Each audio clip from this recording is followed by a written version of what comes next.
बंगाल की OBC list को दो कैटेगरी में बांटा गया है। इनमें पहली कैटेगरी में सबसे ज्यादा पिछड़ी जातियों को रखा गया है, जिन्हें फायदा भी सबसे ज्यादा दिया जाता है, जबकि बी कैटेगरी में वो जातियां हैं जिनके सरकारी लाभ कुछ कम होते हैं। लेकिन गौर करने वाली बात यह है कि ज्यादा सुविधाओं वाली ए कैटेगरी में 81 जातियां हैं, जिनमें से 73 जातियां मुस्लिम हैं, यानी करीब 90% मुस्लिम जातियों को ए श्रेणी में रखा गया है। जबकि कम फायदे वाली कैटेगरी में 98 जातियां हैं और उनमें हिंदुओं की संख्या 53 और मुस्लिमों की संख्या 45 है। यानी जिस कैटेगरी में ज्यादा फायदे हैं उनमें ज्यादा मुस्लिम जातियां हैं और जिनमें फायदे कम हैं उनमें हिंदुओं को ज्यादा रखा गया है। और इस फर्क को ही बंगाल में रहने वाले हिंदू अपने खिलाफ सौतेला व्यवहार बताते हैं, क्योंकि बंगाल में मुस्लिमों की आबादी 27% है, लेकिन इस आबादी के 97% हिस्से को अन्य पिछड़े वर्ग यानी ओबीसी की कैटेगरी में कवर कर दिया गया है, जिसके आधार पर उन्हें राज्य की सरकारी नौकरियों, सरकारी सुविधाओं और उच्च शिक्षण संस्थानों में आरक्षण दिया जाता है। इसलिए आज बंगाल सरकार से कुछ सवाल भी पूछे जा रहे हैं। बंगाल में जो आरक्षण के असली हकदार हैं, जिन्हें इसकी ज्यादा जरूरत है, क्या उन्हें यह हक नहीं मिल रहा है? जबकि मुस्लिम आबादी के साथ बांग्लादेश और म्यांमार से आने वाले घुसपैठियों को आरक्षण का फायदा पहुंचाया जा रहा है। क्या रोहिंग्या और बांग्लादेशी घुसपैठिए मुस्लिमों को आरक्षण देना अपना वोट बैंक को बढ़ाने का फॉर्मूला मानते हैं? क्या सोच समझकर ज्यादातर मुस्लिमों को बंगाल की ओबीसी लिस्ट में शामिल किया गया है?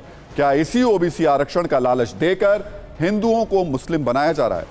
जैसे आरोप ये सब राष्ट्रीय पिछड़ा वर्ग आयोग ने ही लगाए हैं। और एक सवाल यह भी है कि क्या मुस्लिमों को आरक्षण की मलाई खिलाकर बंगाल में रहने वाली पिछड़ी जाति के हिंदुओं के साथ अन्याय हो रहा है?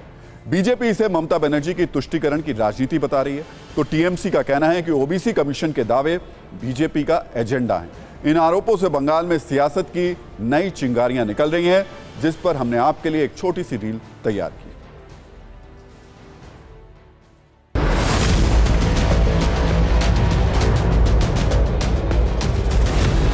कई लोग ऐसे हैं कि बांग्लादेश से आए हुए हैं, कई लोग म्यांमार से रोहिंग्या भी उसमें घुस गए ओबीसी में।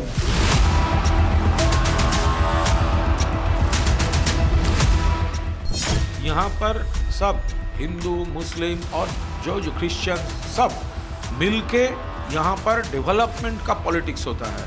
धर्म के नाम पे ये डिवीजन, ये बंगाल का कल्चर नहीं है। घुसपैठिया और रोहिंग्या बंगाल में आकर के यहाँ की जो केंद्र सरकार की योजना है उसका लाभ ले रहे हैं। यहाँ तक कि यहाँ आधार कार्ड उनको मिल रहा है, रेशन कार्ड मिल रहा है और ओबीसी दर्जा भी मिल रही है यहाँ की सरकार की और साजिश के तहत।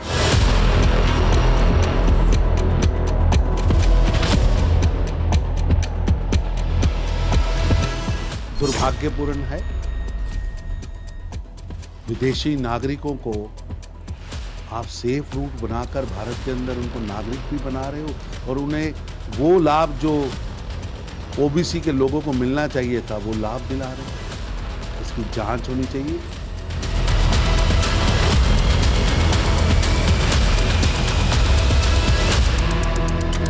एनसीबीसी ने पश्चिम बंगाल में हुई इस अनियमितता की जांच का भरोसा दिया है। साथ ही इस मामले में और ज़्यादा स्पष्टीकरण देते हुए ये बताया है कि इन मुद्दों को मुसलमानों के खिलाफ स्टैंड लेने के रूप में नहीं, बल्कि किसी समुदाय का हक छीनकर दूसरे समुदाय को गलत तरीके से लाभ पहुंचाने के खिलाफ एनसीबीसी के कड़े रुख के रूप में देखा जाना चाहिए।